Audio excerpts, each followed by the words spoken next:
For the 5th time in channel history, I get to fly on one of the most common domestic narrowbody aircraft in the US, and on one of the most common airlines in the country.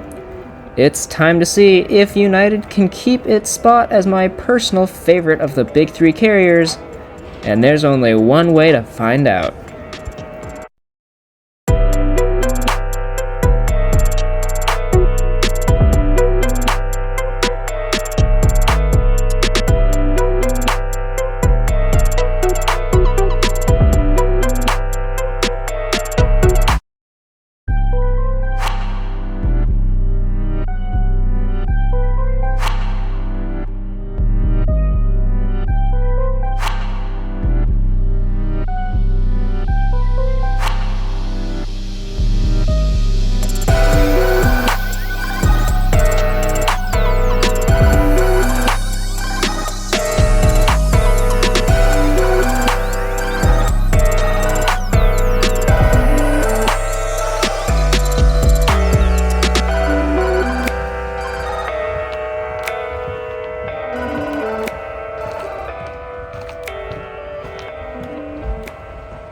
It's currently almost 11:30 in the morning here in Denver, and today I'm flying United's Directv product on their ancient 737-800.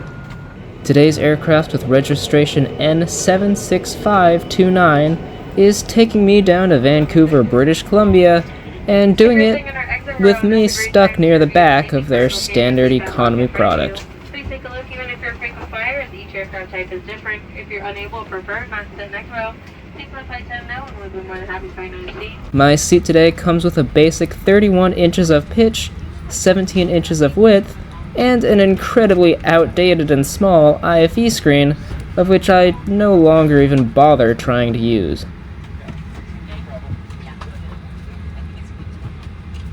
The seat pocket came with a bunch of nonsense like a safety card and ads, which I didn't touch the entire flight.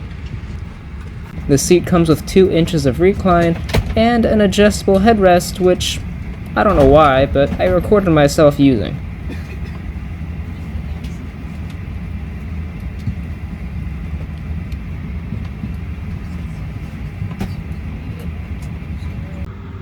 Back in the early 2000s, United actually rid themselves of all of their 737 aircraft. However, United reversed those efforts when in 2010 they obtained these old 737-800s from their Continental merger, which also included an array of other aircraft as well. While these may have been high-tech for the time, they no longer provide any kind of positive wow factor.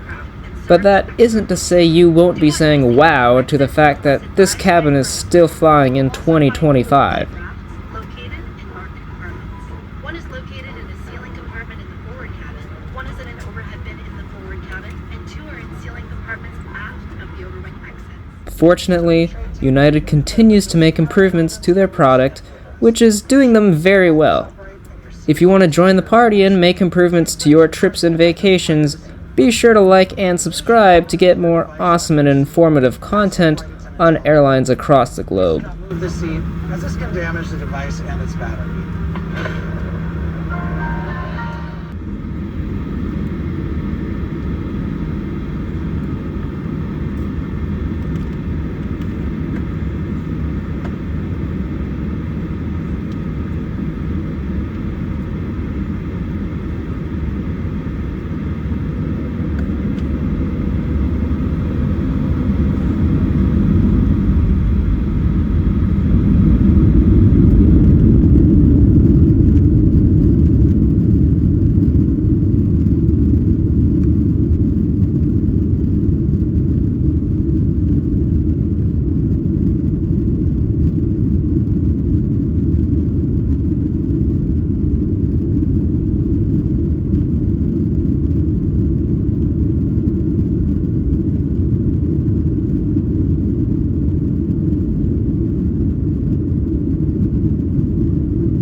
United has never had a super consistent product in their domestic economy. As you will see on my channel, United has several cabins which include a mixture of good IFEs and bad IFEs, charging outlets and no charging outlets, and even sometimes a lack of United branded seats. This makes it very hard to give you a straight answer on whether your future flight will be any good, because the odds of it being this one are slowly shrinking. Nevertheless, I'm here, the cabin is still flying, and we're gonna be honest about it until United one day rids the world of this aging design.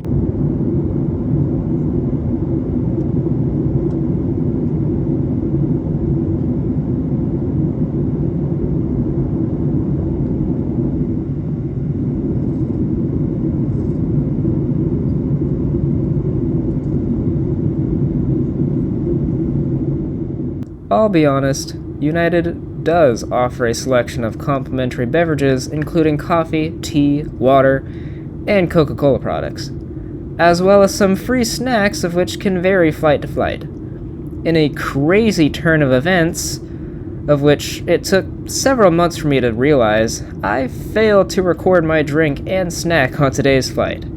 But if it's anything like other domestic United flights, it was probably a crunchy chocolate cookie and a water.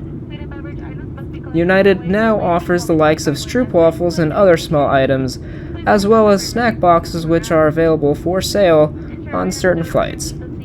As for me though, I almost never make any in-flight purchases because I'd prefer to spend that money at my final destination. If you're staying directly road, please unplug all devices and outlets. If it wasn't excruciatingly clear by the intro and my overall tone of this video, I'm running out of constructive things to say about United's domestic product. I've flown this product countless times in my life, and several of them are videos on the channel.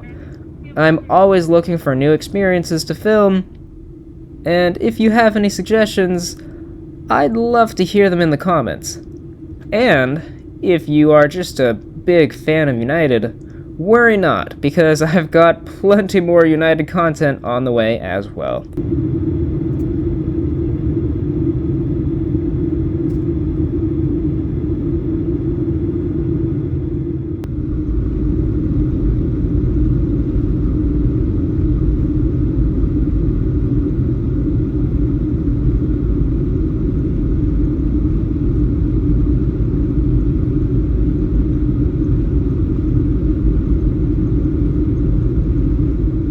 As we make our descent into one of the Canadian cities, I'd just like to say that I really don't have a lot of problems with United's flight experience. While this one specifically wasn't the most premium or modern, United does a great job with soft product consistency and professional customer service. I can't say anything good stood out on today's flight, as it was really just a flight that met the minimums of satisfaction. I did not hate any part of this flight, but I can't say it made me love United more. If you want to know my official rating for today, be sure to stick around until after we land. But for now, enjoy the views of Vancouver.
welcome to the city that happens to offer train service to another city in Washington with the same name. It's Vancouver. My flight today was okay. It was entirely uneventful, and the service in every aspect was fine. The flight was the definition of mid, and really wasn't memorable whatsoever. The seat comes with everything you would think it does, like power ports, an IFE, recline, and a window, but all of those things felt very old and outdated. I'm gonna have to give this flight a 7 out of 10. When comparing to United's other domestic cabins, as well as both American and Delta, this was definitely the least well kept from my own experiences overall, and is kind of a disappointment when you first walk on board. Do you think I'm being too harsh or too kind? Let me know down below.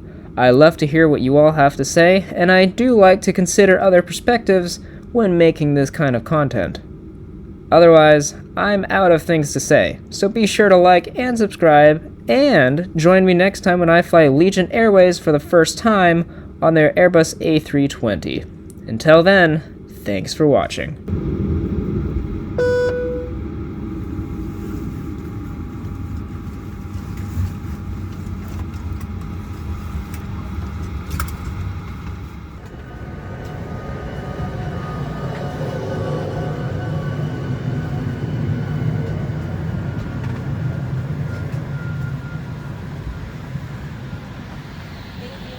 Have a great day. Thank you.